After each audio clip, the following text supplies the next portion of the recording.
안녕하세요. 낙엽이슬 이창기입니다. 이번 시간에는 윈도우 10 1903 설치 과정에 대해서 살펴보겠습니다. 이미 여러분께서는 USB에 윈도우 10을 설치할 수 있는 USB 드라이브를 만들어 놨을 것이라 생각합니다. USB 드라이브에 윈도우 10 설치 파일을 만드는 과정은 제 강좌를 살펴보면 많이 나와 있기 때문에 그 과정은 생략을 하도록 하겠습니다. 윈도우 설치 USB 드라이브를 USB 단자에 꽂고 컴퓨터를 켭니다. 컴퓨터를 켜면 메시지 중에 부트 메뉴라고 나옵니다. 제 컴퓨터는 F9 부트 메뉴라고 나왔죠. F9를 누르면 부트 메뉴로 들어갑니다. Press Enter to select boot device ESC to exit 하고 나왔네요. 그리고 그 아래에 USB 디바이스, 하드 드라이브, 이더넷 컨트롤러 이렇게 세 가지 항목이 나왔죠. 이것이 바로 부트 메뉴입니다. 자판의 방향키를 이용해서 USB 디바이스를 선택하고 엔터키를 누릅니다. USB 부팅을 시도하고 있죠.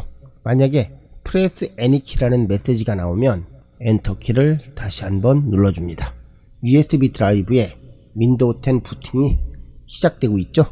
윈도우 10 설치 팝업 창이 떴습니다. 설치 창에는 4가지의 설정 항목이 있는데요. 첫 번째가 설치할 언어, 두 번째가 시간 및 통화 형식, 세 번째가 키보드 또는 입력 방법, 네 번째가 키보드 종류 등 4가지의 설정 항목이 있습니다. 우린 여기서 다른 것은 건드리지 않고 키보드 종류만 설정해주면 되겠죠. 그리고 다음 버튼을 클릭합니다. 지금 설치라는 팝업 창으로 바뀌었습니다. 이제 본격적으로 윈도우 10을 설치하는 작업에 들어가게 됩니다. 지금 설치를 클릭합니다. 설치 프로그램을 시작하고 있습니다 라는 메시지가 떴군요. 이제 곧 설치가 시작됩니다. 자, 윈도우 정품인증 창이 떴는데요. 여기에서 제품키를 입력하지 않아도 됩니다. 제품키가 없음을 클릭합니다. 이제 설치할 운영체제 선택 항목이 나왔죠.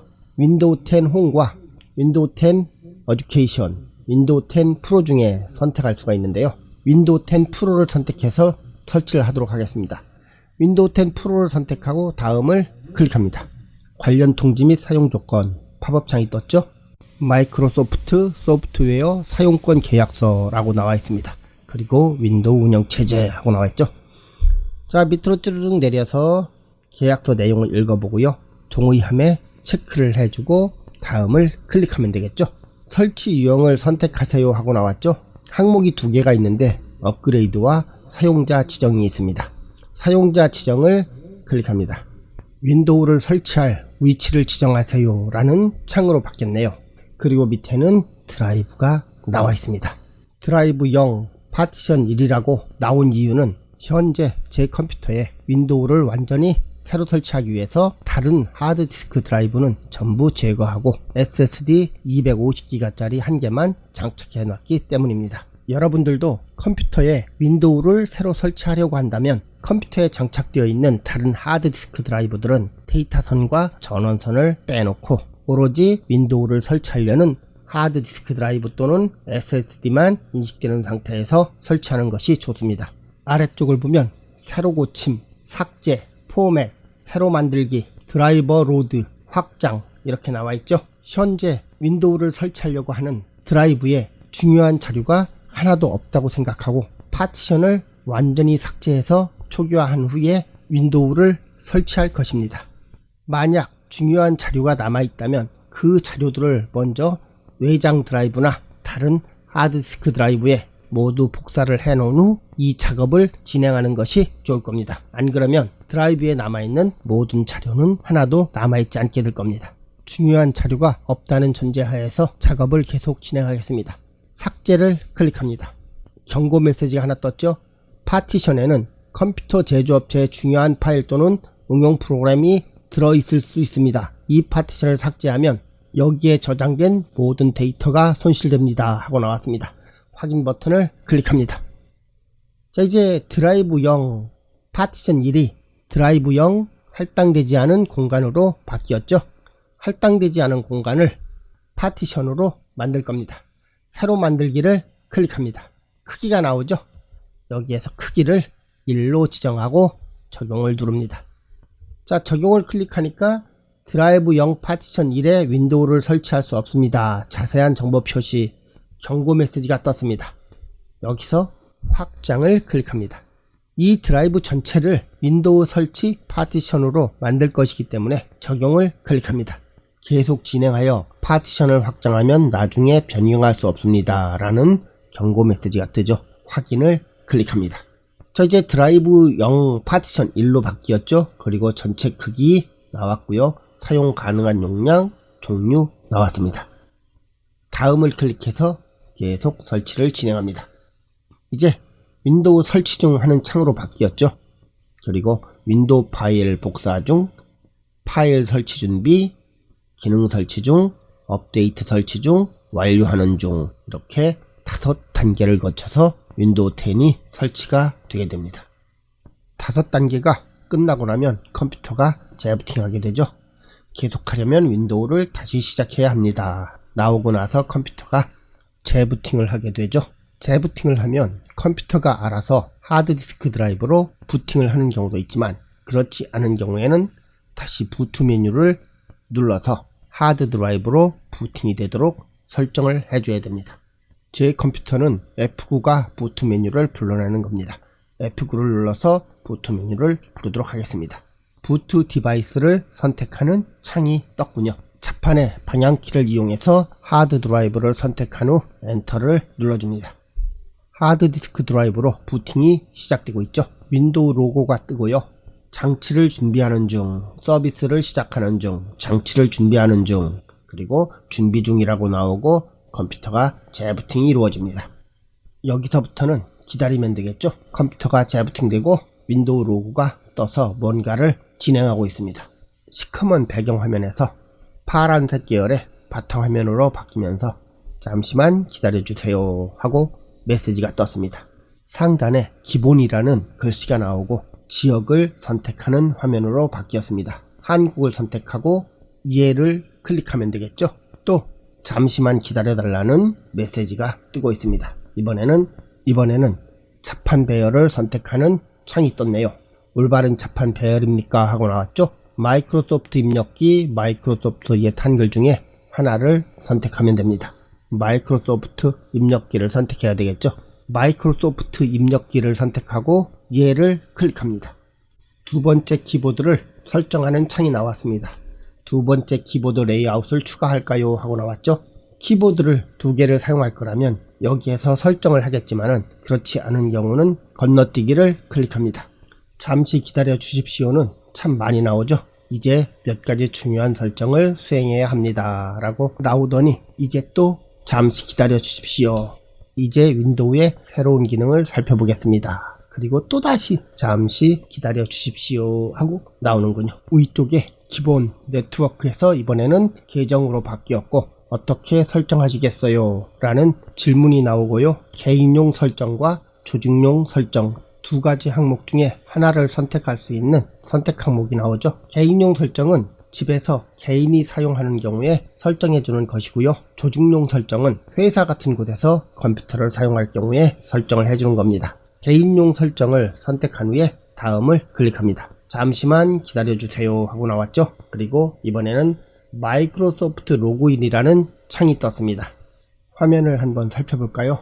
마이크로소프트 로그인, 온라인 계정 만들기, 오프라인 계정, 개인정보 취급 방침, 서비스 계약, 그리고 우측에 다음이 있죠. 온라인 계정에서 전자메일 또는 휴대폰 번호를 입력하도록 되어 있는데 휴대폰 번호를 입력해서 계정을 만드는 것은 좋지 않다고 봅니다. 왜냐하면 내 개인정보 모두를 마이크로소프트에 노출시키는 것은 좋지 않다고 생각합니다. 윈도우 10 자체가 컴퓨터에 있는 모든 정보를 마이크로소프트에 전송하기 때문에 휴대폰 정보까지 보내는 것은 좋지 않습니다. 저는 오프라인 계정을 만들 것이기 때문에 오프라인 계정을 클릭할 겁니다. 잠시 기다려 주십시오 메시지와 함께 대신 마이크로소프트로 로그인 할까요? 라는 창이 떴죠. 그리고 그 밑에는 아웃룩, 오피스, 스카이프, 원드라이브, 엑스박스, 빙, 마이크로소프트 스토어, 윈도우, MSN 즉 무슨 말이냐면 온라인 계정으로 로그인 할 것이냐고 물어보는 겁니다. 저는 오프라인 계정을 만들 것이기 때문에 아니오를 클릭하겠습니다. 이제 이 PC를 누가 사용하나요? 라는 질문이 나왔죠. 그리고 오프라인 계정을 만드는 창이 나왔습니다. 어떠한 계정이든 계정을 만들 때는 자신의 이름이나 가족의 이름 등을 사용하지 마시기 바랍니다. 계정을 적어주고 다음을 클릭합니다. 비밀번호 만드는 창이 떴는데요. 컴퓨터에 비밀번호를 만들고 싶으면 비밀번호를 입력합니다. 기억하기 쉬운 비밀번호 만들기라고 되어 있는데요. 사실은 비밀번호는 복잡한 것이 좋습니다. 비밀번호를 입력하고 다음을 클릭합니다. 암호 확인 창이 떴죠. 좀 전에 입력한 암호를 다시 한번 입력하고 다음을 클릭합니다. 이 계정에 대한 보안 질문 작성이라는 창으로 바뀌었습니다. 비밀번호를 잊어버렸을 때 질문과 답변을 만들어서 비밀번호를 찾는 방법이죠. 질문과 답변은 3번 이루어집니다. 첫 번째 질문을 선택하고 답변을 적어줍니다. 그리고 다음을 클릭합니다. 두 번째 질문도 선택하고 답변을 적어주고 다음을 클릭합니다. 세 번째 질문도 선택하고 답변을 적어놓고 다음을 클릭합니다. 잠시 기다려 주십시오가 또 나왔습니다. 이번에는 활동 기록이 있는 장치 간에 더 많은 작업 수행이라는 창이 떴죠. 이 내용은 무엇이냐면 내 컴퓨터에 연결되는 모든 장치 그리고 사용하는 앱 등에 관련된 모든 정보를 마이크로소프트에 보내겠다는 이야기입니다. 이 많은 개인정보를 전부 다 마이크로소프트에 보낸다면 컴퓨터 사용자는 완전히 모든 사생활이 탈탈 털리게 되는 겁니다. 그래서 저는 아니오를 선택하겠습니다. 잠시 기다려 주십시오는 역시 또 나오는군요. 이번에는 장치의 개인정보 설정 선택창이 나왔습니다. 마이크로소프트는 사용자 자신이 자신의 개인정보를 제어하도록 하고 있습니다. 설정을 선택한 다음 허용을 선택하여 저장하세요. 이 설정은 언제든지 변경할 수 있습니다 하고 나왔죠. 온라인 음성인식, 저는 아니오를 선택하겠습니다. 내 장치 찾기, 역시 아니오를 선택하겠습니다. 수동 입력 및 타이핑, 역시 아니오를 선택하겠습니다. 위치, 내가 컴퓨터를 사용하는 모든 위치가 마이크로소프트에 노출이 되죠. 역시 아니오를 선택하겠습니다. 진단 데이터, 내 컴퓨터의 모든 진단 데이터를 마이크로소프트에서 가져가겠다고 하는 내용입니다. 마이크로소프트는 사용자 자신의 개인정보를 자신이 직접 제어할 수 있다고 했는데 사실은 아니죠. 진단 데이터에 보면 아니오를 선택할 수 있는 것이 아니고 전체와 기본만 선택할 수 있습니다. 즉 정보를 차단하고 싶어도 기본적으로 진단 데이터를 가져간다는 이야기입니다. 그래서 어쩔 수 없이 저는 기본을 선택하겠습니다. 이번에는 맞춤형 환경, 맞춤형 환경도 아니오를 선택하겠습니다. 광고 아이디, 여러분들 컴퓨터 시작 메뉴에 광고가 뜨는 경우가 생기죠. 이럴 경우에 광고 아이디를 사용하지 않겠다고 아니오를 선택해주면 됩니다. 다 됐으면 수락을 클릭합니다. 역시 또 잠시만 기다려 주십시오 하고 나오는군요. 이제 인사를 하네요. 안녕하세요. 사용자를 위해 준비한 모든 것을 확인하랍니다. 잠시만 기다려 주세요 메시지가 나오고 몇 분 정도 걸릴 수 있습니다 라는 메시지가 나옵니다. 그리고 모든 것을 마이크로소프트에 맡기기. 정말로 모든 것을 마이크로소프트에 맡길 사람은 없겠죠? 잠시만 기다려 주세요 메시지가 뜨고 이제 윈도우 초기 화면으로 들어왔습니다. 네트워크 설정창이 떴군요. 이 네트워크에 다른 PC 및 장치에서 사용자의 PC를 검색하도록 설정할까요? 라는 메시지가 들어있죠. 저는 아니오를 선택하겠습니다. 이제 윈도우 10 설치가 완전히 이루어졌습니다. 시작 단추를 눌러볼까요? 뭔가 조금은 달라진 것처럼 보이죠? 그럼 이번 강좌는 여기서 마치겠습니다. 지금까지 낙엽이슬 이창기였습니다. 감사합니다.